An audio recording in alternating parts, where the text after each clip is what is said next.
Since its independence from France in 1946, Syria has been rocked by periods of political instability.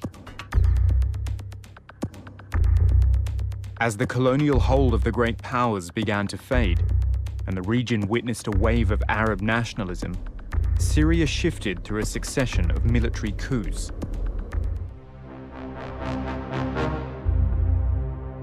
But in 1970, an ambitious minister of defense seized control. His name was Hafez al-Assad.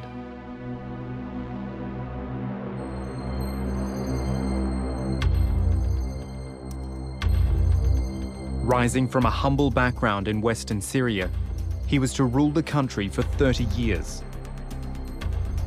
His was an autocratic, one-party state in which any dissent was ruthlessly suppressed. Following the death of Hafez in 2000, father was succeeded by son. Bashar al-Assad took the reins. A dynasty was born.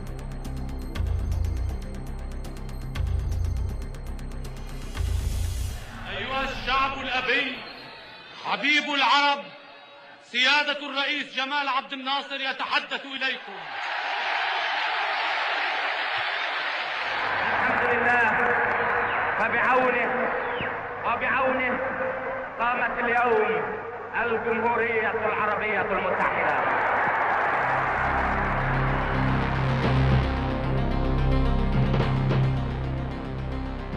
In February 1958, Egyptian President Gamal Abdel Nasser announced the creation of the United Arab Republic, the political union between Egypt and Syria. Syria's President Shukri al-Quwatli stepped down, the first Arab president to willingly hand over power to another Arab ruler.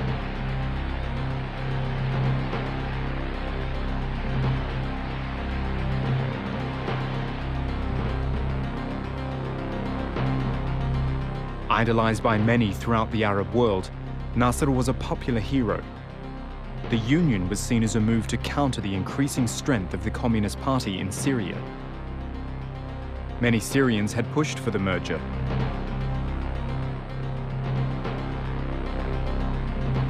At first, Nasser was skeptical.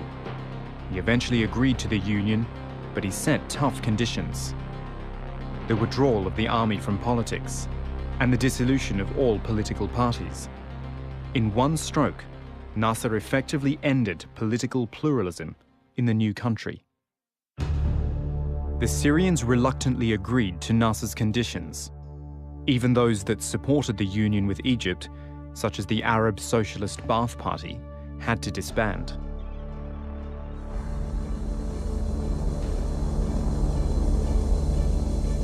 The Arab Socialist Ba'ath Party had grown from the Ba'ath Party, founded in 1947 in Syria by this man, Michel Aflaq.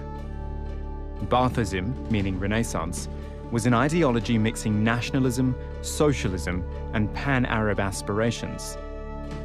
The ideology called for both the unification of the Arab world into a single state and freedom from colonialism. Supporters of this ideology, known as Ba'athists, had been at the forefront of pushing for unity with Egypt. But Nasser's demand that political parties be dissolved raised concerns.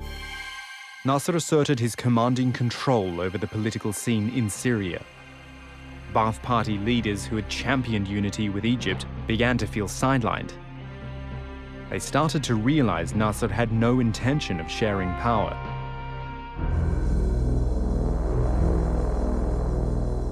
Nasser became more autocratic.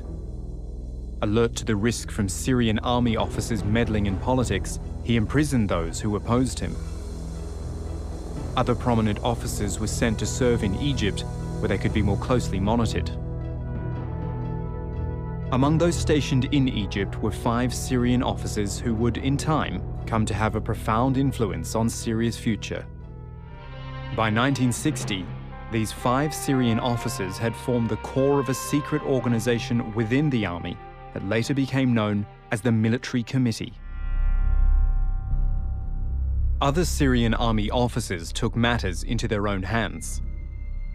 On September the 28th, 1961, Lieutenant Colonel Abd al-Karim al-Nahlawi, leading a group of officers, staged a coup d'etat in Damascus. The coup spelt the end of the union between Syria and Egypt. Nasser considered sending troops to overthrow the usurpers, but he lacked sufficient support within the Syrian military. He ordered the arrest of many Syrian soldiers and officers stationed in Egypt. Among those arrested were some of the officers of the secret military committee. They were later deported to Syria. The Syrian officers who carried out the coup were labeled as secessionists. They had broken up the union with Egypt. Nazim al-Qudsi was chosen as president of Syria, the country's first post-union head of state. Al-Qudsi drafted a new constitution for Syria and restored the role of political parties outlawed under Nasser. Despite this, the Ba'athist officers in the secretive military committee fared little better under the new regime. It was wary of the Ba'athists, seeing them as supporters of unity with Egypt. Suspected of harboring loyalties to Nasser, dozens of officers, including the members of the military committee, were dismissed from the army. Syria was not the only country to experience revolution and upheaval. In neighboring Iraq, on February 8, 1963, members of the Iraqi wing of the Ba'ath Party seized power. The country's Prime Minister Abd al-Karim Qasim was seized. He was given a mock trial over Baghdad radio and then executed. The Ba'athist revolution in Iraq inspired the Syrian wing of the Ba'ath Party. The Iraqi Prime Minister had been known as a strong and ruthless leader. If he could be overthrown, then the Ba'athists in Syria felt confident they could topple their own president and his regime. The 0 hour was set.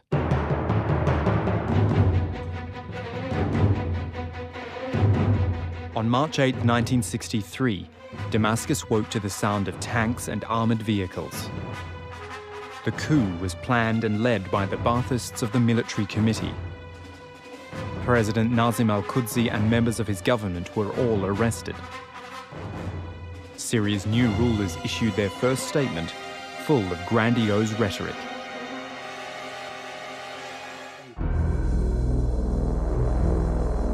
The first months of the Ba'athists' rule proved bloody. They conducted a ruthless crackdown on suspected opponents. There were also tensions among the Ba'athists themselves. A growing split emerged between the civilian Ba'athists, such as Michel Aflaq, and the party's military committee, led by young officers such as al-Assad.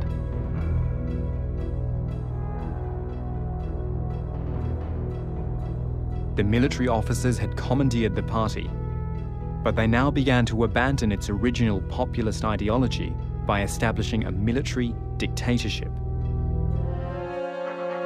Syria, 1963. A country ruled by a small cabal of military officers. They sought to restructure the state, economy, and society. Martial law was imposed. Political parties and movements such as the Muslim Brotherhood were banned. Newspapers and magazines were shut down. Syria's new regime was turning increasingly towards authoritarianism, with only one party ruling it, the Ba'ath Party. Amin al-Hafez ruled with an iron fist, but he was more a military opportunist than a true ideologue of the Ba'ath Party. A Sunni Muslim, he was viewed externally as Syria's tough president. Salah Jadid made his swift, determined move on the 22nd of February 1966. A full-scale assault was launched on the al-Hafez residence. Jadid's men showed no mercy. Many officers and soldiers were killed in the bloody battle. Amin himself was injured. Al-Hafez, Muhammad Omran, and dozens of veteran Ba'athists were arrested and held in Al-Mazeh prison. Michel Aflaq fled Syria, never to return. Yet again, the new regime ruthlessly crushed its enemies. Hafez al-Assad was outside of the country during the coup, and on his return to Syria, he sided with Salah Jadid. Al-Assad chose well, as again he managed to get promoted. At just 35 years old, he was assigned Minister of Defense. June 1967, the Third Arab-Israeli War erupted. Syria joined Egypt and Jordan in a three-pronged assault on Israel. From the military committee, Ahmed al-Mir was commander of operations. Hafez al-Assad was Minister of Defense. The Syrian army was unorganized and ill-prepared. The result was tragedy for the Syrians, who could not withstand the Israeli attacks. Shortly after a ceasefire was agreed, the Israelis captured the strategically vital Golan Heights. The defeat was a crushing embarrassment for the Syrians. After a round of accusations, Ahmed al-Mir was held responsible. As punishment, he was thrown out of the military council. Al-Assad did not escape criticism for his role either. This defeat marked a definite turning point in his relationship with the committee. From then on, he began to act more autonomously. A rift began to appear between al-Assad and his committee comrades. Defeat in 1967 led to another conflict, this time between Salah Jadid and Hafez al-Assad. The conflict escalated day by day as al-Assad's ambitions grew, were about to add to al-Assad's own problems. In neighboring Jordan, a power struggle seethed between the ruling Hashemite kingdom and the Palestinian guerrilla organizations based in Jordan at that time. On September 15th, 1970, they clashed in a fatal conflict known as Black September. Leftist Salah Jadid decided to intervene in support of the Palestinian fighters. He ordered Syrian armored vehicles to cross the border and engage Jordanian forces. Yet crucially, the Syrian forces were not accompanied by any air support. 4 days into hostilities, and the Royal Jordanian Air Force pounded the Syrian armor into retreat. Hafez al-Assad had personally overseen the military operation. Failure in Jordan finally gave Salah Jadid a chance to strike. On 30th October 1970, he called for an urgent meeting of the Ba'ath Party Regional Command. Confident he was backed up by a majority of the party leadership, Jadid openly attacked al-Assad. The meeting sprawled in heated debate over 12 grueling days. The resulting decision was to strip al-Assad of his position and expel him from the party. Jadid had made his move. Al-Assad now showed his teeth. Before any of Jadid's orders were followed through, forces loyal to al-Assad sprang into action. Tanks and troops surrounded the committee headquarters. Al-Assad had played his hand, leading to yet another coup. He settled his scores in one swift blow, ordering the arrest of all his opponents.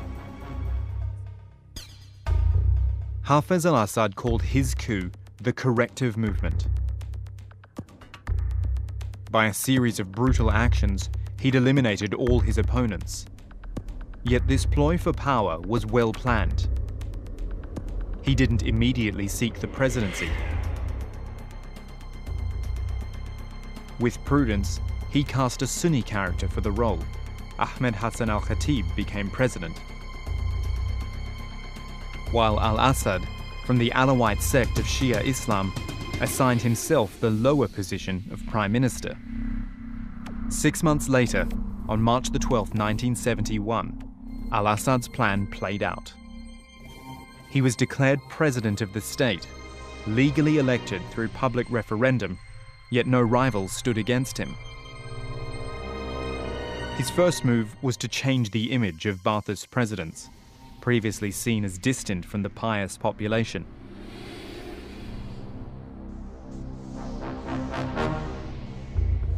Visiting almost every Syrian city, he met all sects and classes, championing the slogan, "National Reconciliation."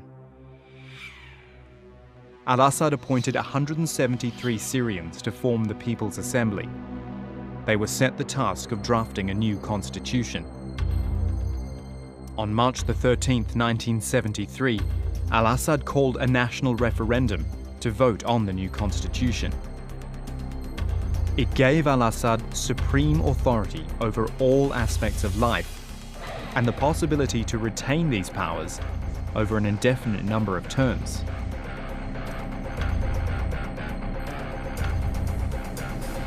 The new constitution was a blueprint for dictatorship. The new constitution drastically limited public freedoms.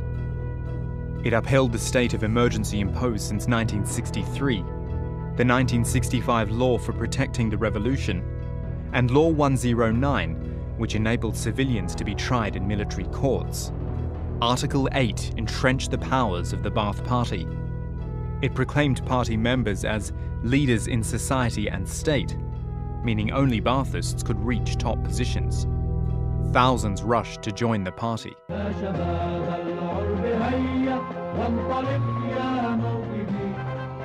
Al-Assad was a pragmatist.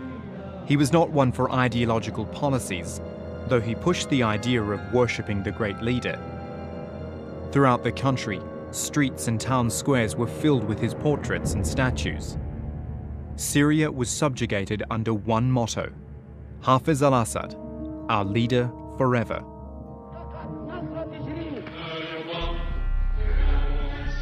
The Syrian army was al-Assad's greatest asset. He lavished special attention on the armed forces. A career soldier, his links to the army were strong, and it was through the military that he rose to power. Al-Assad knew that commanding their loyalty was key to initiating or repelling any coup. He worked hard to strengthen his grip on the army, building what he described as an ideological, politically educated army completely loyal to its leadership. He needed an army poised to protect his regime at all cost.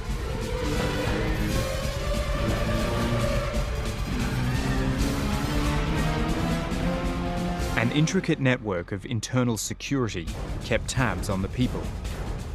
The shadowy system ran secret prisons and interrogation cells. منذ أسبوع ونيف والعدو يحشد ويعد وفي ظنه أنه سينال منا بضربة غادرة وكنا يقظين ساهرين. The October 1973 war cost Syrian lives, but gave al-Assad strength. He assumed the image of a brave leader, making a stand against the Israelis. With Egypt entering into peace talks, Syria now stood alone as Israel's only significant frontline Arab foe. Al-Assad exploited this status, championing the Palestinian cause in his speeches. Syria appeared a subjugated society, yet under the surface, tensions stirred. Eventually, the inevitable happened. On June 26, 1980, an assassination attempt was made on al-Assad. Shortly before a diplomatic function in Damascus, gunmen opened fire and threw a grenade, landing near al-Assad. One of the president's bodyguards jumped on the device, smothering the explosion. Al-Assad had escaped death. Now he called for revenge. The very next day, Rafat al-Assad led a special defense force to the Palmyra military prison in the desert of northeastern Syria. Inside the prison, Rafat's men got to work. Hundreds of incarcerated Muslim Brotherhood members were murdered. Those killed included men who'd been held without charge. The regime passed Law 49, in effect a mandate for the execution of all Brotherhood members. From now on, supporters of the Muslim Brotherhood, even those who believed in non-violence, were marked men. The situation reached an apex in 1982. In Hama, there were an estimated 200 to 500 fighters from the Muslim Brotherhood's military wing. Hama was something of a stronghold for the Brotherhood. Here on February 2nd, 1982, fighters ambushed a Syrian army unit. Around 20 soldiers were killed. Emboldened by the bloodshed, the fighters then openly called for a mass uprising. Al-Assad's regime was not going to tolerate this. 20,000 soldiers were immediately deployed to Hama, and the crackdown began. Outnumbered 100 to 1, the fighters of the Muslim Brotherhood in Hama resisted. The regime didn't differentiate between fighters and civilians. Over a period of 3 weeks, forces of the regime committed daily massacres. Punitive killings for what they described as the harboring of terrorists. Then finally, the Air Force intervened and finished off the city. The numbers killed range from 15 to 30,000 people. Thousands more were unaccounted for. A media embargo meant that little was known to the outside world. Just a few days after the massacre, Al-Assad appeared on the streets of Damascus, celebrating the 19th anniversary of the Ba'athist Revolution. Syria became the kingdom of the Al-Assad family. The inner circle fed off nepotism and rampant corruption. Hafez al-Assad's rule saw 3 presidential referendums in 1985, 1992, and 1999. In each, al-Assad was the only presidential candidate with no rivals whatsoever.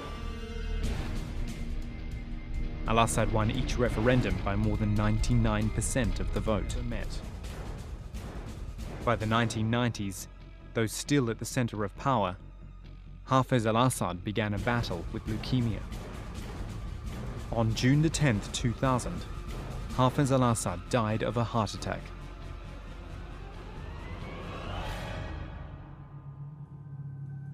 He had ruled Syria for almost 30 years. The 69-year-old had survived assassination attempts and armed insurrection. His tenure transformed Syria into a regional power that was difficult to ignore. His legacy was a secular, totalitarian state where no dissent was tolerated. لقد فقدنا حبيبنا وزعيمنا وقائد مسيرتنا ابن شعبنا البار وحكيم أمتنا وسيد الرجال ورجل الدولة البارز. The eulogies in the People's Assembly were lavish. And shortly after, the House passed a constitutional amendment enabling Hafez's son, Bashar al-Assad, to assume power. The political dynasty of the al-Assad family had been established. أقسم بالله العظيم أن أحافظ مخلصاً على النظام الجمهوري الديمقراطي الشعبي وأن أحترم الدستور والقوانين وأن أرعى مصالح الشعب وسلامة الوطن وأن أعمل وأناضل لتحقيق أهداف الأمة العربية في الوحدة